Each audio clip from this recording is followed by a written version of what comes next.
आज हम पढ़ेंगे क्लास 10th यूपी बोर्ड 2025 के लिए 3 कवियों का जीवन परिचय दोस्तों, जो 2025 के लिए वेरी इंपॉर्टेंट होने वाला है। तो इस वीडियो में देखने के बाद आपका जीवन परिचय बिल्कुल क्लियर हो जाएगा, वो भी कवि का। तो चलिए बिना देर के वीडियो को स्टार्ट करते हैं। उससे पहले दोस्तों वीडियो को एक लाइक ज़रूर कर दीजिएगा। पहले हम पढ़ेंगे सूरदास का। ठीक है दोस्तों, भक्ति काल के महाकवि सूरदास का जन्म 1478 ईस्वी में रुनकता नामक गांव में हुआ था। दोस्तों सूरदास का जन्म 1478 ईस्वी में रुनकता नामक गांव में हुआ था। ठीक है दोस्तों, इनके पिता का नाम क्या था? रामदास था। इनके पिता का नाम रामदास था। ठीक है, इनके पिता जो थे दोस्तों वो ब्राह्मण थे। इनके पिता एक ब्राह्मण थे। ये सूरदास जी बचपन से ही अंधे थे। दोस्तों जो सूरदास थे वो बचपन से ही क्या थे? अंधे थे। बहुत से जगहों पर ये डिसाइड नहीं हुआ है कि अंधे थे या नहीं थे, लेकिन ज़्यादातर माना जाता है कि सूरदास बचपन से ही अंधे थे।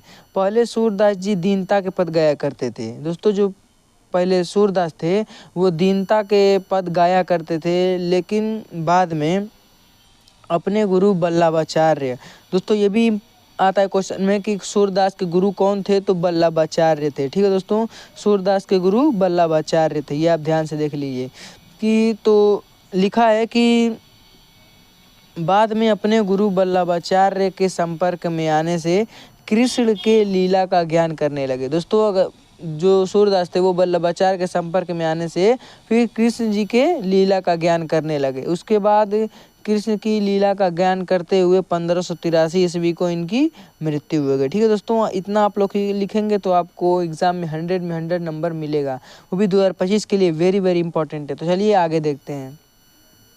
दूसरा है तुलसीदास गोस्वामी। तुलसीदास का जन्म 1532 ईस्वी में बांदा जिले के राजापुर गांव में हुआ था। दोस्तों 1532 ईस्वी में बांदा जिले के राजापुर गांव में हुआ था। ठीक है दोस्तों, इनके पिता का नाम आत्माराम दुबे था। तुलसीदास के पिता का नाम आत्माराम दुबे था। ठीक है दोस्तों, तथा इनकी माता का नाम हुलसी था। इनकी माता का नाम क्या था? हुलसी था। ठीक है दोस्तों, इनका जन्म नक्षत्र में होने के कारण उनके माता पिता ने इनका त्याग कर दिया था। दोस्तों जो तुलसीदास का जन्म हुआ था वो नक्षत्र में हुआ था, इसलिए इनके माता पिता ने इनका त्याग कर दिया था। ठीक है दोस्तों, इनको बचाने में अनेक कष्ट का सामना करना पड़ा। दोस्तों तुलसीदास को बचाने में अनेक कष्ट का सामना करना पड़ा था। ठीक है दोस्तों, इनका विवाह रत्नावली से हुआ था। दोस्तों तुलसीदास का विवाह रत्नावली से हुआ था। ठीक है दोस्तों, इन्हें अपने पत्नी से बहुत प्रेम था। दोस्तों तुलसीदास अपने पत्नी से बहुत ही ज़्यादा प्रेम करते थे, लेकिन पत्नी के डांट के कारण, दोस्तों इनकी पत्नी जो थी वो थोड़ा सा ये कह लीजिए कि खड़ूस टाइप की थी। मतलब पत्नी हमेशा इनको डांटती थी, बोलती थी। इनके कारण तुलसीदास विरक्त हो गए, बहुत ही असहाय हो गए। ठीक है दोस्तों, बहुत ही ज़्यादा विरक्त हो गए, असहाय हो गए, तथा उनके मन में भक्ति जागरूक हो गया। दोस्तों जब वो असहाय हो गए तो उनके मन में भक्ति जागरूक हो गया तथा वो भक्ति करने लगे। ठीक है, तथा उनकी मृत्यु 1623 ईस्वी के लगभग हुई थी। तुलसीदास की मृत्यु 1623 ईस्वी के लगभग हुई थी। ठीक है दोस्तों, चलिए अगला देखते हैं। अगला है महादेवी वर्मा। दोस्तों ये भी इम्पोर्टेंट है, ये दोस्तों हर साल ये भी आता है। तीनों दोस्तों वेरी इंपॉर्टेंट है। इसको आप देख लेंगे तो आपका 100 में 100 नंबर क्लियर हो जाएगा, वो भी जीवन परिचय में। महादेवी वर्मा। आधुनिक युग की मीरा महादेवी वर्मा का जन्म 1907 ईस्वी में फर्रुखाबाद के एक शिक्षित परिवार में हुआ था। दोस्तों उनका जन्म फर्रुखाबाद के एक शिक्षित पढ़े लिखे परिवार में हुआ था। ठीक है दोस्तों, उनके पिता का नाम गोविंद प्रसाद था। दोस्तों महादेवी वर्मा के पिता का नाम गोविंद प्रसाद था। इनके पिता भागलपुर के एक कॉलेज में प्रधानाचार्य थे। दोस्तों महादेवी वर्मा के पिता जो थे वो भागलपुर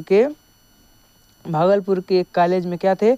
प्रधानाचार्य थे। ठीक है दोस्तों, इनकी माता सरल हृदय तथा धार्मिक महिला थी। दोस्तों इनकी माता बहुत ही सरल हृदय वाली तथा धार्मिक महिला थी। ठीक है दोस्तों, आगे देखते हैं कि महादेवी वर्मा के नाना ब्रज भाषा के एक अच्छे कवि थे। दोस्तों जो महादेवी वर्मा थी, इनके नाना जो थे वो ब्रज भाषा के अच्छे कवि थे। ठीक है दोस्तों, बहुत ही अच्छे कवि थे।